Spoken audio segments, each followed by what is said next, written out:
আমার আর তার সাথে ব্যাংকক যাওয়ার কারণ ছিল হইতেছে গ্রিন ডে কনসার্ট দেখা। সো আমাদের ঘোরার কোনো প্ল্যান ছিল না। তো প্রতিদিন সকালবেলা ঘুম থেকে উঠে আমরা যেটা করতাম, অথেন্টিক কিছু খাবো এরকম উদ্দেশ্যে বের হইতাম। তো আমরা আজকে গেছিলাম হইতেছে সুকুম্বিট 22 তে একটা অন্য রেস্টুরেন্টে মার্কের রিভিউ দেখে। বাট ওইটা আমরা যেতে যেতে দেখি একটা বিশাল লাইন, যে দেখতেছেন। তো লাইন দেখে মনে হলো একটা অথেন্টিক দোকান হবে, খাবার ভালো হবে।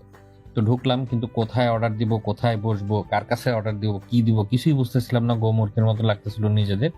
বিশাল হিউজ রেস্টুরেন্ট মানে কি স্ট্রিট সাইডই, বাট জায়গাটা অনেক বিশাল। তো যাই হোক, সামহাও আমরা পরে বুঝতে পারলাম, ভিতরের দিকে অনেক ভিতরে যে জায়গা পেলাম সেখানে বসলাম, অর্ডার করলাম। ফার্স্টে আমরা নিয়েছিলাম হচ্ছে এই গ্রিন কারিটা।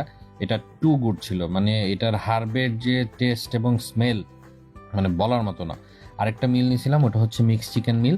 ওখানে বয়েলড চিকেন আর গ্রিল চিকেন ছিল, সাথে হচ্ছে একটা খুবই লিকুইডি স্যুপের মতো। ওইটা হচ্ছে ওই চিকেনটা যে ব্রথে মানে করে বয়েল করে, ওই ব্রথটা থাই চিলি। আর একটা হচ্ছে কি ধরনের জানি ওই থাই কাঁচামরিচ দিয়ে একটা সসের মতো।